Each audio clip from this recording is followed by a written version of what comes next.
ka na ba? Nakapag-relax ka na ba?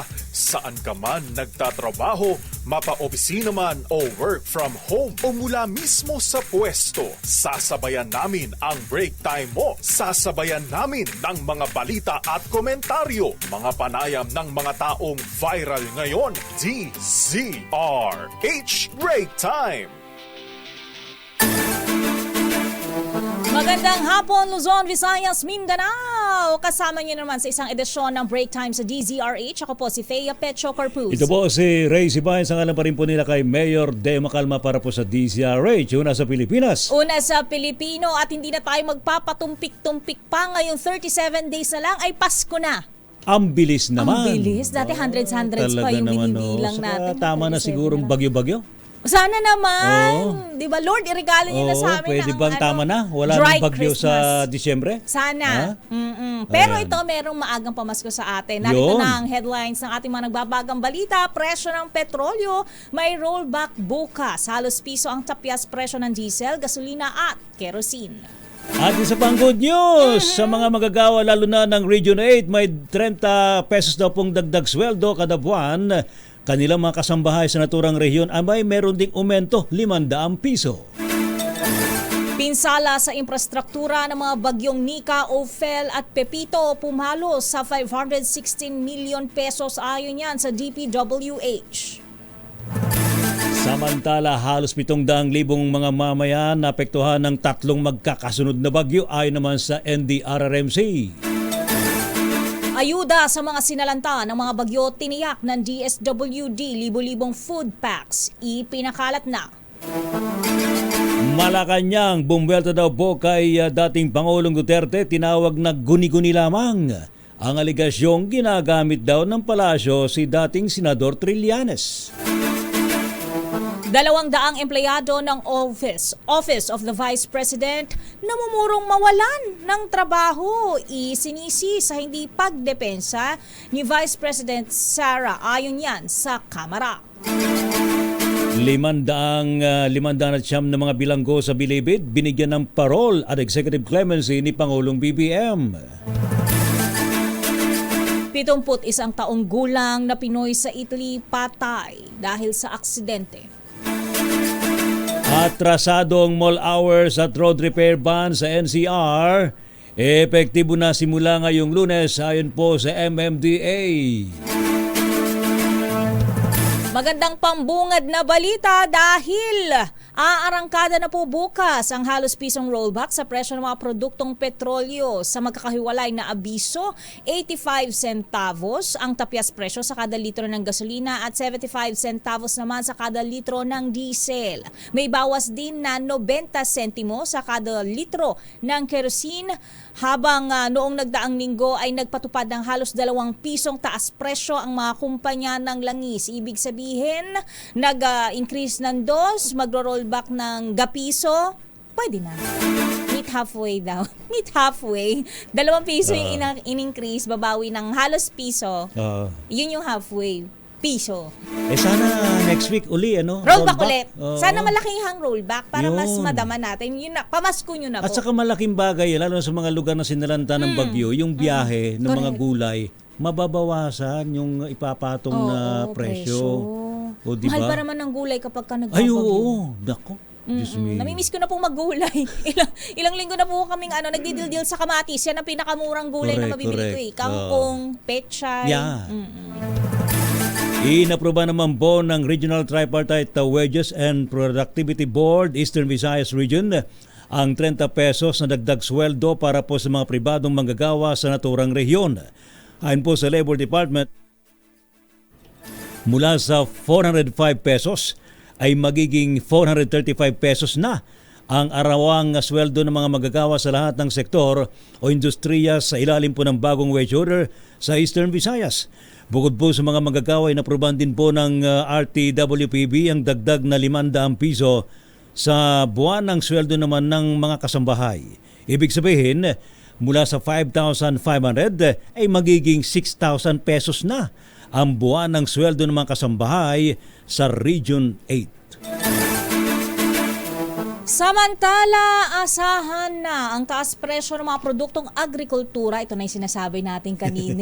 Di ba kasi kapag umuulan, bumagyo, bumaha, may mga partikular na produktong agrikultura na tumataas. Yun. At narito na nga ang mga gulay na inaangkat mula sa Benguet. Epekto ng taas singil sa toll sa Subic, Clark, Tarlac Expressway o SCTEX. Hindi pala yung dahil sa bagyo. Oo. Dahil pala to sa toll, kaya Dahil sa nagmamahal toll. ang mga gulay. Dagdag pa yan. Oo. Sa panayam sa programang Damdaming Bayan, sinabi ni Rudy Bulawan, presidente ng Benguet Vegetable Truckers and Traders Association, na wala silang magagawa kundi ipatong sa presyo ng gulay ang toll hike. Paliwanag ni Bulawan, malaki ang epekto sa maintenance ng truck at dagdag sa budget sa bawat biyahe ng kanilang mga truck, lalo na ngayon nagtaas ang presyo ng gulay sa Benguet dahil sa sunod-sunod na bagyo. Narito ang naging pahayag ni Bulawan. Ang bawat po kasi pagtaas ng toll fee at yung mga pagtaas ng diesel, yan po ay malaking epekto sa finance ng bawat truck ng aming mga members. So sa madaling salita po, madadagdagan yung binabudget namin bawat biyahe ng truck, at ang bottom line nito at ang domino effect nito, idadagdag po namin whatever amount na idadagdag doon sa expenses namin ay madadagdag po sa presyo ng gulay. At dahil dito inaasahang mararamdaman ng mga mamimili ang mas mahal na presyo ng gulay, lalo na ngayong nalalapit na holiday season. Narito muli si Bulawan.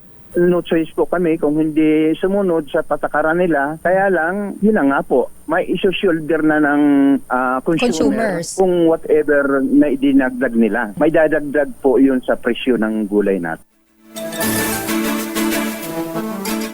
Matindi yan. Bigat. Oo. Laban bawi talaga sa buhay. Ano magagawa natin? Toll fee lang yan. Paano yung kakulangan sa supply? Naku, huwag naman sana Diba? kasi diba? Oo, dahil sa epekto Naulanan, ng bagyo. nabasa, nabulok. Ay, piman. Saka yung mga lugar pa na na hindi madaanan. Ayun. O di ba? May Siyempre, mga landslide ikot pa yan. dyan. Oo. Magre-reroute. Diyan sa area ng Cordillera, sa report kanina nila kay Romy Gonzales, ang pwede madaanan ay Marcos Highway sa Canagilian. Ay, kasi nga, Cannon sa Road, Cannon, Alanganin. sarado. Saka yung kabila, yung galing ng ng Nueva Vizcaya. Ay, sa mas malayo, kabilang Yung mas panig. malayo Sa yun. kabilang panig. Oo. Hindi rin Correct. madaanan. Oo, daming saradong mga kalsada Nako. dyan sa norte. Samantala naman, kaugnay po ng bagyong Pepito. Bye-bye, Pepito. Lalo pang humina bilang severe tropical storm ng bagyong Pepito habang nasa West Philippine Sea. Huling namataan po ang mata ng bagyo sa layong 270 kilometro, kanluran po ng Batac, Ilocos Norte. Taglay po nito ang pinakamalakas na hangin na 110 kilometro bawat oras malapit sa gitna. At bugso ng hangin ay lumabas na ng PAR. Ang Pepito. Ayan. Pepito, lumabas ka na pala. Huwag ka nang bumalik, ha? Ayun. Anong after ni Pepito? Wag na. Akala ko waloto eh. Pepito manaloto. Okay. Sorry Merry na, last Christmas, ko na po Ninang. yung 37 days. Merry Christmas, Ninang. Nakalabas na nga po ng bansa ng Philippine Area of Responsibility ang bagyong Pepito. Ayon po sa pag-asa ng exit sa PAR ang severe tropical storm kanina pong alas 12 ng tanghali. Isang oras bago lumabas ng bansa, nasa signal number 1 ang 5 lugar sa Luzon. Huling namataan ng severe tropical storm sa layong 270 kilometro, kanluran po ng Batac, Ilocos Norte, taglay ang pinakamalakas na hangin na 110 kilometro bawat oras. Malapit sa gitna at bugso ng hangin, naabot naman sa may 135 kilometro bawat oras. Inasahan pong hihina na ng tuluyan ng bagyo habang binabagtas nito ang West Philippine Sea. Yun. Buti naman, umalis na siya. Bye-bye! Samantala, pumalo na sa higit 516 million pesos ang halaga ng pinsala sa mga infrastruktura dahil sa magkakasunod na bagyong Nika, Ophel at Pepito. Ayon sa DPWH, pinakanapuruhan ang flood control structures sa Cagayan Valley at Central Luzon na umabot sa 338.7 million pesos. May ilang kalsada pa rin sa CAR o CAR, Cagayan Valley, Central Luzon at Bicol Region ang hindi pa madaanan sa kasalukuyan. Bunsod ito ng landslide, soil collapse, mga nasirang tulay at mga nagtumbahang puno at poste ng kuryente. Samantala, higit naman sa may 600,000 kataong inilikas dahil po sa pananalasa ng 3 malalakas na bagyo sa bansa. Ayon po sa NDRRMC, mula sa nabanggit na bilang nasa higit sa 400,000 individual ang nanunuluyan ngayon sa mga evacuation center habang iba naman ay nagtungo sa ibang lugar. Inurat pa rin po ng NDRRMC na may higit sa 1.1 milyon katao o katumbas na 295,000 families ang napektuhan ng bagyong Nika, Ophel at Pepito dyan po sa Ilocos Region, Cagayan Valley Region, Central Luzon, maging sa Mimaropa, Bicol at Cordillera. Tinataya naman na sa 469 na milyong pisong halaga ng infrastruktura at 8.6 milyon pesos daw po na halaga ng agrikultura ang sinira ho ng magkakasunod na kalamidad. Samantala, isang napaulat na nasawi sa Camarines Norte sa pananalasa ng Super Typhoon Pepito. Ito ang tinanggap na impormasyon ni Pangulong Ferdinand Bongbong Marcos Jr. Ayon sa Pangulo, malaking kawalan na may isang namatay sa naturang kalamidad. Kasabay nito, tiniyak ni Pangulong BBM na nag-umpisa na ang rescue at relief operations, lalo na sa mga lugar na naging isolated dahil sa pagbayo ng Super Typhoon Pepito. Tinawag naman na susi ng NDRRMC ang preemptive evacuation matapos manalasa ng bagyong Pepito. Ayon po kay NDRRMC Administrator Undersecretary Ariel Nepomuceno, naprotektahan ang ng maagang paglikas sa mga nakatira sa mga komunidad, lalo na po ang mga nasa flood-prone areas. Umabot naman sa may 1.24 na milyong katao ang inilikas sa mga rehiyon ng Ilocos, Cagayan Valley, Gitnang Luzon, Calabarzon, Mimaropa, Bicol at maging sa Eastern Visayas.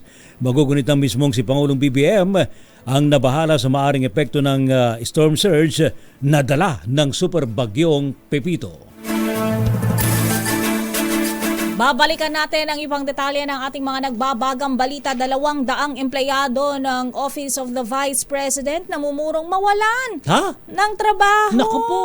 Kasi daw, hindi nagdepensa yung kanilang OVP budget sa Congress. Mandamit kaasin. At 509 na mga bilanggo sa Bilibid, binigyan ng parole at executive clemency ni Pangulong BBM. At ito na, good news para sa mga shoppers. Di ba? Isa may mga naka-receive na ng 13th month. Alam mo, magkaakibat yan, good news and bad news. Traffic. Yun! Kaso, kaya nga daw nila in-adjust. Ayan, ang mall hours at road ganun repair. din yun, di ba? Magkakasabay-sabay pa rin yun. Kasi sabay-sabay pa rin mamimili. Uy, pero nalulungkot ako today kasi namaya pa na yung aking isa sa mga idol singers. Si ano? Oo. Naninibog ho ako, baby. Mercy ba? Mercy Si Sumot. Mercy, oo. Ano ba naman? Nakikiramay po tayo. Yes. Pagtingin ko kanina, Diba? Parang kanina lang naglabas siya ng vlog naalala niya ko about yun, her illness. basang-basa sa ulan. Yun ang kanta, di ba? Ng Halik. Aegis, di ba? Ang halik mo. Sige nga. Ayan, pre, pang ano na yan, pang Christmas party na to. Talaga diba? naman. Mga pang performance Nakikiramay po tayo sa pamilya Of ni course. Ma'am Mercy. Ng Aegis Band. Aegis, yes. Di ba Pilipinas. magkakapatid yan? Yeah, Oo. Kaya nga nananatiling matatag ang kanilang samahan kasi magkakapatid sila, di ba? Ang oras, 27 minutos, makalipas ang alas 4 ng hapon. Ako pa rin po, Thea Pecho Carpuz. Tracy Bayan. Kayo po ay nakatutok pa rin sa break time sa DZRH. Mga reports, Pilipinas, ang oras, alas 4:34. RH Break Time.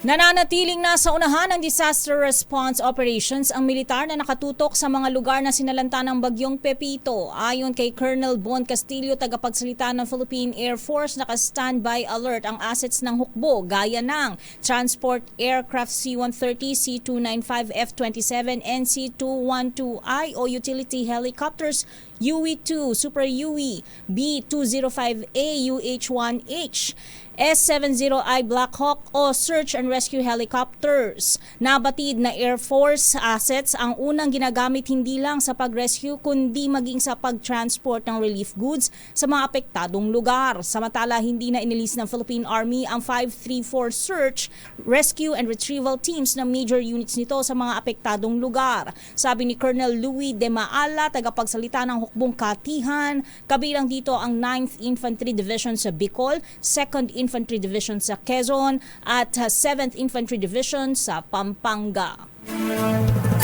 Samantala naman tiniyag po ng DSWD ang tulong para po sa mga nasalanta ng Super Bagyong Pepito sa probinsya po ng Catanduanes. Sa programang 2x2, sinabi ni Secretary Rex Gatchalian na mayroon nang nakapreposition na 10,000 food packs bago pa tumama ang bagyo. Kasunod po nito ay may 30,000 family food packs na dadalhin sa naturang lugar. Samantala, sinabi naman ni Gatchalian na katuwang daw po nila ang Department of Human Settlements and Urban Development para naman sa rehabilitasyon ng mga nawasak na bahay. Una kami sa DSWD, meron kaming nilalabas na financial assistance na mga naghahalaga ng mga 10,000 pesos right after a storm para makatulong sa livelihood at yung pang-agarang pagpapaayos na mga dapat ayusin.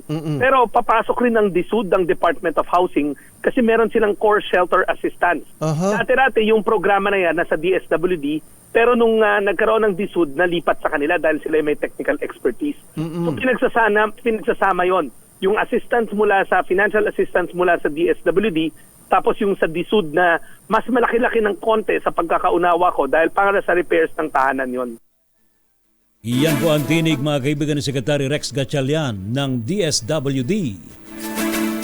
At umapela na ng tulong sa national government ang mga LGU sa Catanduanes kasunod ng hagupit ni Super Typhoon Pepito. Matatanda ang unang naglandfall sa Catanduanes ang bagyo particular na sa bayan ng Panganiban. Sa programang 2x2, sinabi ni Panganiban Mayor Cesar Robles na bakas sa kanilang lugar ang bagsik ng super bagyo. Umabot sa 488 na kabahayan ang napinsala habang higit 600 individual naman ang kinailangang ilikas. Narito si Robles.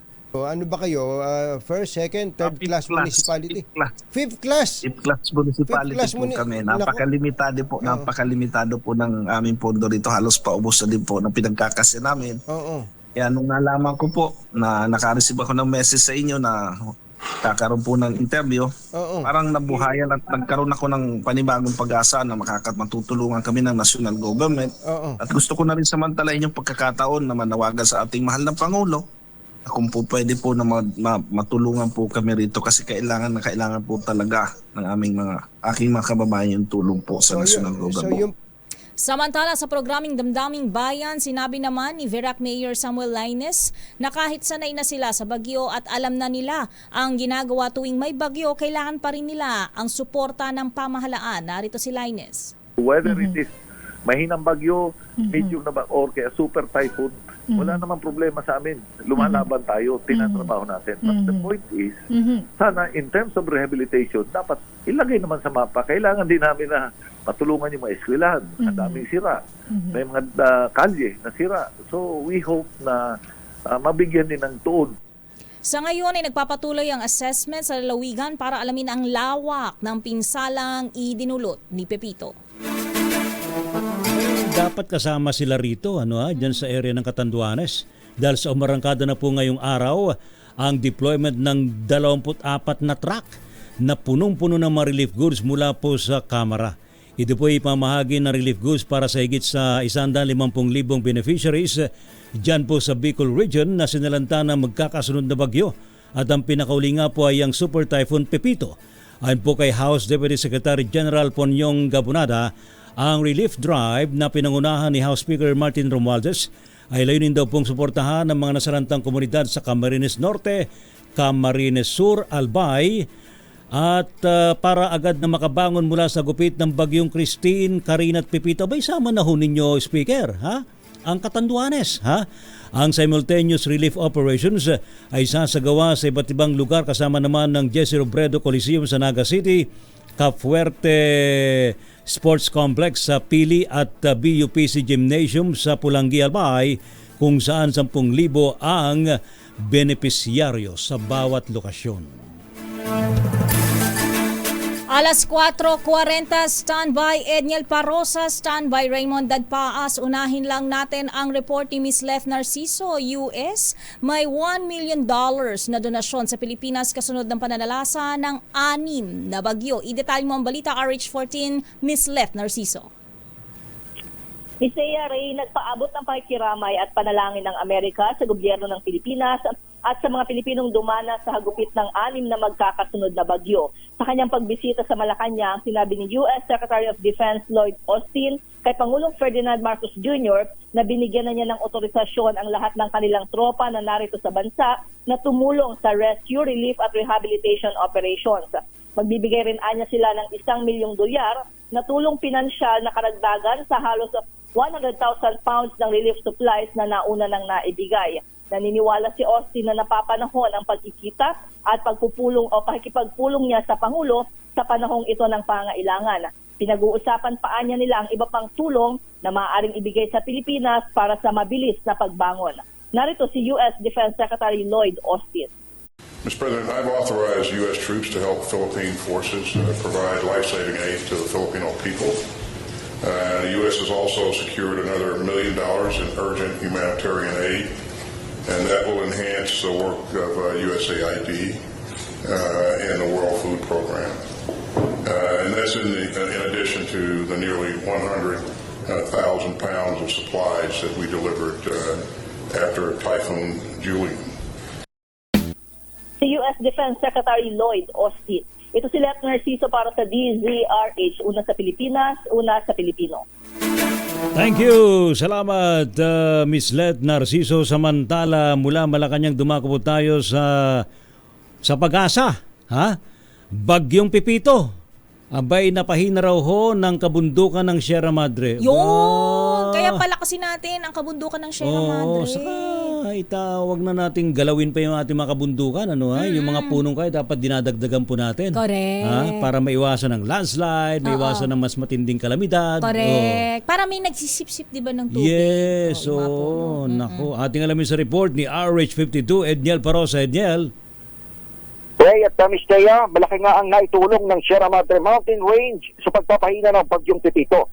Yan ang sinabi ni Pag-asa Weather Division Chief June Galang matapos ang pananalasa ng Super Typhoon na unang naglandfall sa Catanduanes bago tinuhog ang mainland Luzon. Sa pulong balitaan dito sa Campo Aguinaldo, ipinaliwanag ni Galang na malalaki ang bundok ng Sierra Madre kaiba sa kalupaan ng Catanduanes na hindi napahupang epekto ng Pipito. Maliban sa kabundukang nakalatag mula Northern Luzon hanggang Central Luzon, nakatulong din naman sa bahagyang paghina ng bagyo ang kabawasan ng moisture mula nang sumampa ito sa lupa. Pakinggan natin si Pag-asa Weather Chief June Galang. Dumaan yung bagyo sa buong Catanduanes, sabihin natin, hindi magmamatter yung size ng Catanduanes talaga. Pero kung kumpara natin dito sa may Sierra Madre Mountain, napakalaki niyan mula dito sa Northern Luzon, abot yan hanggang dito sa may part ng Central Luzon. Kaya yung mga malaking factor yung mga bundok doon para labis na mapahina niya itong bagyong si Pipito. Tuluyan na ngayon nakalabas ng Philippine Area of Responsibility itong bagyo ngayong hapon. Mula sa pagiging super typhoon, humina ito, naging severe tropical storm bago lumisan ng bansa. Ito sa Edniel Parosa, nag-uunat para sa DZRH. Edniel. Una sa Pilipinas, una sa Pilipino. Edniel, wala naman siguro kasunod na bagyo, no? So far, wala salamat. nakita yung Pag-asa. Pero mayroon projected sa mga susunod pang mga linggo dahil hindi pa matapos ng 2024. Marami pa yan. At yan ang pinapagod sa Pag-asa. Ilan pa inaasahan natin? Pinapangalanan na ngayon kasunod kay Robin na raw eh. Kung Pag-asa ang tatanungin, meron silang naka-flat na 1 to 2 tropical cyclones pa. Bago matapos ang 2024. Sa December yan, Lakay Ray. At siyempre, alam naman natin na ulit-ulitin natin sa mga kababayan natin na magla-La Niña pa lang, wala pa tayo sa La Niña mismo. So, expect the worst nga, sabi nga sa mga sunod na buwan. Bugbog sarado na tayo eh. Ha? Mantakin mo yan? Yun nga, Lakay Ray. At again, wala pa nga tayo sa pinaka-La Niña. Ganito na nararanasan. What more pa kapag dumating pa officially itong phenomena na ito. Salamat, Edniel. Mula sa Campo Aguinaldo, balik sa inyo. Standby Raymond Dadpaas, 1 million peso reward sa makapagtuturo sa isang Mary Grace Piatos na may alam sa confidential funds ni Vice President Sara handang ibigay ng Kamara. Aba, parang nakakagutom naman yung pangalan na yan. Idetali mo nga yung balitang yan. RH12, Milky Riganan, Manang Milky. Kaya at Ray, 1 milyong piso ang handang ibigay na pabuya ng Quad Committee at ng House Committee on Good Government and Public Accountability sa makapagtuturo kay Mary Grace Piatos. Si Piatos ang sinasabing may alam sa kwestyong 2022 at 2023 confidential funds ng Office of the Vice President. Ayon kay House Assistant Majority Leader Jefferson Kungun, magkakalob sila ng 1 milyong piso sa makapagbibigay ng impormasyon kung nasaan at sino ba itong si Piatos. Sinabi ni Kungun, kahit may iba pang mga pangalan, nakaduda-duda sa acknowledgement receipt. Si Mary Grace Piatos anya ang tila may pinakamalaking nakuha. Lumuta ang pangalan ni Piatos sa pinakahuling hearing ng House Committee on Good Government and Public Accountability, kung saan isa si Piatos sa signatories ng acknowledgement receipt na isinumite ng OVP sa COA kaugnay ng confidential funds. Narito si Assistant Majority Leader Jefferson Kungun. So kami sa committee ng Blue Ribbon at saka sa Quad Committee, nagboluntaryo kami na mag-produce ng 1 million kung sino man ang makapagbibigay ng impormasyon patungkol kay Mary Grace Piatos at least para maka-attend siya sa hearing. Dismayado naman sila Union Representative Paulo Ortega dahil hindi naman napupunta itong si VP Sara sa muling pagdinig ng House Blue Ribbon Committee sa darating na Miyerkules. Ang sabi ni Ortega, ang patuloy niya pagtakas ni VP Sara sa hearing ay patunay ng kawalan ng responsibilidad at wala daw sa isip nito ang salitang accountability. Ako si Neil Trigunahan, nagulat para sa DCRH, una sa Pilipinas, una sa Pilipino. Maraming salamat, Milky. Samantala, timong balikan na report mula sa Senado, PNP kailangan daw po ng mas mataas na intelligence fund sa kampanya laban sa Pogo. Ating alamin sa report ni RH28, Lakay Raymond Dadpaas. Lakay Raymond. Ray, sinusulong ni Senador Sherwin Gatchalian ang mas mataas na intelligence fund para sa Philippine National Police. Ito bilang bahagi ng mas maigting na kampanya laban sa mga Philippine offshore gaming operators sa Pogo. Kasunod ito na mga impormasyon na may mga kumpanya ng Pogo na palihim na nag-ooperate at nagpapanggap ng ibang negosyo. Sinabi ni Gatchalian ang intelligence fund ng PNP bumaba mula 1.356 billion noong 2023 sa 906.25 million ngayong taon. Sa ilalim ng National Expenditure Program para sa 2025, binigyan ng PNP ng intelligence fund na 806 million pesos. Ang mas mababang intelligence fund ay kontrobano sa hangarin na mapabuti ang trabaho ng PNP. Malinaw mo nang nakasad sa Executive Order No. 74 na inilabas ni Pangulong Bongbong Marcos na nag-uutos sa PNP na paigtingin ang kanilang pagsisikap laban sa mga illegal na pogo, internet gaming licenses at iba pang offshore gaming operations at services. Lahat ng operasyon ng pogo sa bansa ay hanggang sa katapusan na lamang ng taon. Ito si RH28 Raymond Dadpaas para sa DZRH. Una sa Pilipinas, una sa Pilipino. Maraming salamat Raymond Dadpaas. Samantala, US citizen natagpo ang patay habang naka-check-in sa isang hotel sa EDSA sa Pasay City. Anong dahilan? Naidetalye mo RH27 Noche Kakas Noche. Miss Teya at Lakay Ray, patay na ng matagpuan sa isang kwarto ng hotel ang isang US citizen sa EDSA Rotonda sa lungsod ng Pasay. Ayon sa report ni Pasay City Chief of Police Colonel Samuel Pabonita, kinilala ang biktima na si Humberto Hernandez, 61 anyos at isang US citizen. Ayon pa kay Colonel Pabonita, pasado alas 12 ng hapon kahapon nang mag-check-in sa Kabayan Hotel si Hernandez kasama ang isang babae. Dagdag pa ni Pabonita, batay sa salaysay naman ng babae, after umanong mag-intimate activity alas 4 ng madaling araw kanina, ginising niya si Hernandez, ngunit hindi na umano ito nagigising niya. Hindi na umano humingi, o dito na humingi ng saklolo ang babae sa hotel staff at dinala sa San Juan de Dios Hospital Ngunit sa assessment ng attending physician, ito ay dead on arrival. Hindi pa tukoy ang sanhi ng pagkamatay ni Hernandez. Alright, sa 27 na Chikakas DZRH, una sa Pilipinas, una sa Pilipino. Samantala, maraming salamat, Noche Kaka. Samantala, sa lahat po ng mga nagpadikit sa ating DZRH Kadikit promo, yung mga nagpadikit ng ating aga-aga DZRH ng Christmas stickers. sa atin. Of course. Abay, nagpadikit ka lang, meron ka ng Aguinaldo. Tama, kaya ihanda nyo na po ang inyong mga cellphone para sa mga nadikitan ng DZRH Yan. stickers sa inyong mga sasakyan dahil kayo po ay tatawagan na ng Dapat naka-on. ang radyo at ang Yung cellphone. no? Hindi Kasi naka-silent. kung Pwede hindi naka-vibrate pero hindi oo. pwedeng naka-silent. Saka dapat naka-charge. Ay, oo. Kasi tatanungin kayo ni Miss Thea. Oo, hindi ba pwedeng habang kausap namin kayo mapuputol yung Alam nga naman na wala usapan kayong natin. isasagot sa tanong.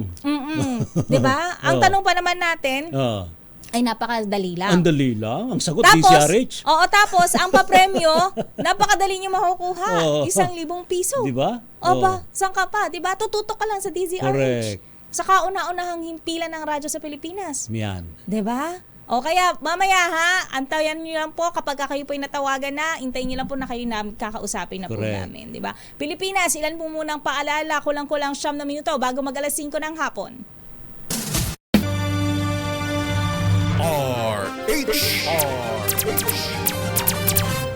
Pilipinas, ang oras, alas 4:54 at eto na't narito na sa ating Ito na. linya. Intro na. Aha, pa-introan mo nga yan. Intro na, kadikit. Pengi nga. Oh, yung ating mga Boy Scout dyan. Hindi laging handa. Mga intro boys nga natin dyan, pa-introan Intro nyo nga. boys. Hindi ko maano eh. Pa-search and rescue naman ako. Oh. Yun! DZRH Kadikit Panalo Promo. Pag, Search and rescue. dapat laging handa mga Boy Scout, lalo na malapit ng Pasko. Oo naman. At dahil Pasko na nga, ito natanungin na natin kung sino ang nasa ating linya. Magandang hapon. Ano pong pangalan nila? Ireneo Cruz po. Sir Ireneo Cruz, taga saan po sila? Taga Malabon ho, Longos Malabon. Ano ho bang nadikitan sa inyo ho, Sir Ireneo? Tricycle po. Tricycle. Ay namamasada pala. Ano ho bang ruta ho nyo dyan sa Malabon?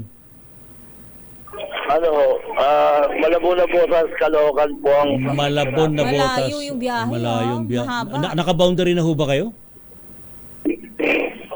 Ayos lang din po. Ayos lang. Ayos na. Umaga. Gusto nyo ng sobrang boundary? Pamasko na. Salamat po. Oo. May tatanong ho si Miss Thea para masagutin ninyo para meron na kayong sobrang boundary. Oo, meron na kayong pamasko. Marami ng entrega kay Mrs. Sir Ireneo. Matanong ko po kayo, ano pong himpilan ng istasyon ng radyo ang inyong paboritong pinakikinggan? Yun. DZRH. Yun! Naku, ang galing-galing, ha? Huwag niyo pong ibababa. May sobrang boundary na. Oo. May pamasko na, Sir Ireneo. Congrats po, Huwag Sir niyo Ireneo. ibababa yung telepono, ha? Yung Ingat po linya kayo palagi, ha? Drive safely. Opo, ingat po kayo. Maraming salamat. Thank you, sir. Oh, 'di ba? Simple Ganun lang. lang, ano? Papadikit ka lang. Oo, ganun lang kabilis. Papadikit ka lang sa Yun ng mo, sticker. sagutin mo lang ng DZRH, okay na.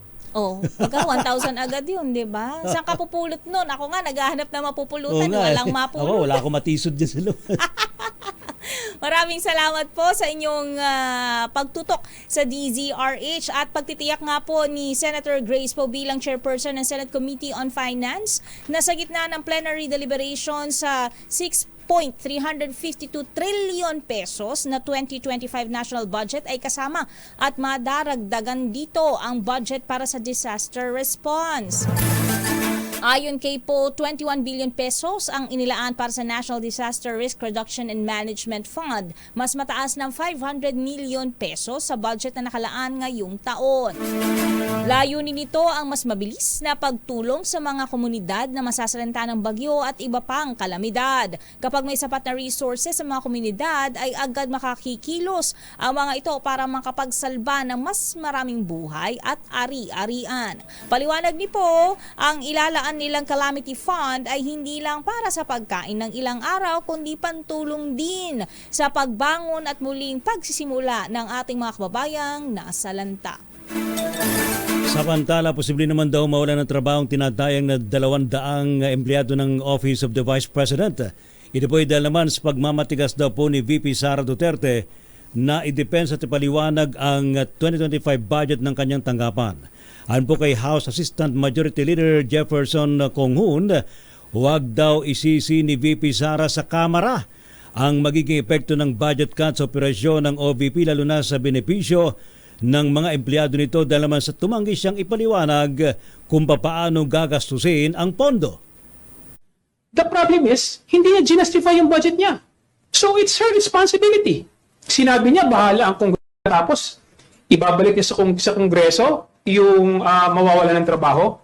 In the first place, kung ginastify niya yung budget niya, at inayos niya yung paggamit ng pondo ng pamahalaan, walang mawawala ng trabaho at maayos yung trabaho ng Office of the Vice President. Yan po ang tinig mga kaibigan ni Congressman Jefferson Conghun. At inalmahan nga ng Malacanang ang akusasyon na ginagamit ng palasyo si dating Senador Antonio Trillanes IV upang upakan si dating Pangulong Digong Duterte. Tahas sa sinabi ni Executive Secretary Lucas Bersamin na ang tinutukoy na paratang ay guni-guni lamang. Ginawa ng opisyal ang pahayag matapos banggitin ni dating Pangulong Digong na sinasangkala ng Malacanang si Trillanes upang siya ay siraan sa publiko. Sa nakalipas na Quadcom hearing ng Kongreso, binuhay ng dating senador ang akusasyon na may kahina-hinalang bank accounts ang dating presidente at sangkot sa illegal na droga ang kanyang pamilya. Samantala, bad news sa ating mga Pinoy. Naku naman, no, isa nating kababayan daw pong Pinoy na 71 years old ang namatay matapos na pong maaksidente sa bansang Italia. Ito po ang kinumpirma ng Consulate General ng Pilipinas sa Milan. Ayon po sa konsulada, sakay ng kotse ang Pinoy nang bumangga sa isang poste sa harapan mismo ng kanilang opisina. Nagawa pa maisugod sa ospital ang biktima, subalit binawian din ng buhay. Nakikiramay tayo. Pirmado na ni Pangulong Bongbong Marcos ang parole at executive clemency sa 500 na mga bilanggo sa Nubilibid Prison. Ito ang kinumpirma ni DOJ Secretary Jesus Crispin Remulla alinsabay ng pagdiriwang ng 30th National Correctional Consciousness Week. Ayon kay Remulla, ang mga palalayaing mga persons deprived of liberty ay kwalipikadong mabigyan ng parole at executive clemency dahil sa kanilang naipakitang kabutihang asal sa ilalim ng good conduct time allowance habang nasa correctional. Bukod sa pagpapalaya, may isasagawa rin anyang job fair ang Bureau of Corrections sa mga nabigyan ng executive clemency. Asahan na po ang usad pagong na daloy ng trapiko sa North Luzon Expressway NLEX ngayon pong darating na weekend. Abay, iwasan na ho nyo dyan. Ito po'y kasunod ng Dominate Bulacan World Tour ng grupong Stray Kids. Nagaganapin daw po sa Philippine Arena sa Sabado mula alas 6 ng hapon hanggang alas 10 ng gabi. Sa advisory po inilabas ng NLEX Management sa mga motorista, tiyakin daw hong may sapat na balance o load ang kanilang mga RFID accounts. Gayun din ay planuhin daw po ang biyahe at maglaan ng karagdagang oras o panahon sa paglalakbay dahil po sa inaasahang volume ng mga sasakyan. Samantala, pinatapon pabalik ng kanilang bansa ang 4 na Japanese nationals na sangkot sa iba't ibang krimen. Kinumpirma ng Bureau of Immigration ang pagpapadeport ngayong araw kina Ueda Koji, Kiyohara Jun, Suzuki KG at Sawada Masaya. Kaagad nakipag-ugnayan ng Japanese authorities para sa agarang deportasyon at nabatid na may standing arrest warrant sa mga ito sa nakasong fraud at theft sa Japan. O yung mall hours na Miss Thea. Eto na nga. Oo, epektibo na po ha ngayong Lunes, today. Ayan, November 18 ang bagong bukas ng mga mall sa Kamaynilaan para sa panahon ng Kapaskuhan. Batay sa MMDA Memorandum Circular 15 Series of 2024. Alas 11 na po ng umaga ang opening ng lahat ng mall sa Metro Manila habang alas 11 ng umaga hanggang alas 5 ng umaga ang delivery sa mga ito maliban sa perishable goods. Kailangan ding magpaalam ng mall sa MMDA 2 linggo bago ang kanilang event at mall-wide sales na papayagan lamang kapag weekend. Gayun din, bawal na rin po simula ngayong araw ang lahat ng uri ng paghuhukay sa mga national highway at major city roads. Hindi sakop ng moratorium ang mga proyekto ng pamahalaan, emergency leak repair at iba pang babasbasan ng MMDA. Parehong tatagal ang adjusted mall hours at moratorium sa excavation hanggang sa araw ng Pasko, Disyembre 25. Malungkot mga kontratista. Bakit? May bakasyon lang. Saglit lang naman. 37 days lang naman. Wala silang mahuhukay. Kasi naman daw yung iba, inuhukay nila kahit maayos pa. Saka pwede ba? Pag maghukay kayo, takpan nyo naman ng matino, wag yung bakal lang. Nakakatakot. Delikado yun. Feeling ko marami doon. Feeling ko nga marami ng mga nadulas Mantakin mo yung nag-ukay tapos tatakpalan ng bakal. Oo. Tapos nagalaw-galaw yung bakal. Ay, naku, delikado. Nablagadag Masusot ka doon. Oo, bumablagadag-blagadag pag nagugulungan. Pero, pinanood mo ba ito nung weekend? Ang alin? Si Mike Tyson, no regrets daw sa kanyang pagkakatalo kay Jake Paul. Sige nga, Kristan Carag, no regrets ba talaga? Idetalyo mo, Kristan. Hindi nga nagsisisi si boxing legend Mike Tyson na pumayag na magkaroon ng boxing match laban kay Jake Paul. Ito ay natalo via unanimous decision si Tyson sa labang naganap noong Biyernes sa Texas sa Estados Unidos. Sa isang Twitter post, tinuturing pa rin ni Tyson na panalo ang naging laban at nagpapasalamat siya para rito. Binanggit ng dating World Heavyweight Boxing Champion na muntikan na siyang mamatay noong Hunyo at kinailangan niya ng 8 blood transfusion. Sinabi rin ni Tyson na bawasan ang kanyang timbang ng 25 pounds at nawalan niya siya ng halos kalahati ng kanyang dugo habang nasa ospital. Dinit ni Tyson na kailangan niyang lumaban para gumaling at may tuloy ang laban niya kay Jake Paul. Sinabi rin ni Tyson na kita siya ng kanyang mga anak na ipagsabayan sa isang talentadong fighter na halos kalahati ng kanyang edad. Ayon sa streaming platform na Netflix na pinalabas ang laban, nasa 60 million households ang nanood ng laban sa pagitan ni Mike Tyson at ni Jake Paul na isa rin silalang streamer. Bago ang kanyang laban kay Mike Tyson, meron palang 11 laban si Jake Paul. Ito si RH53 Kristan Carag, DZRH, una sa Pilipinas, una sa Pilipino.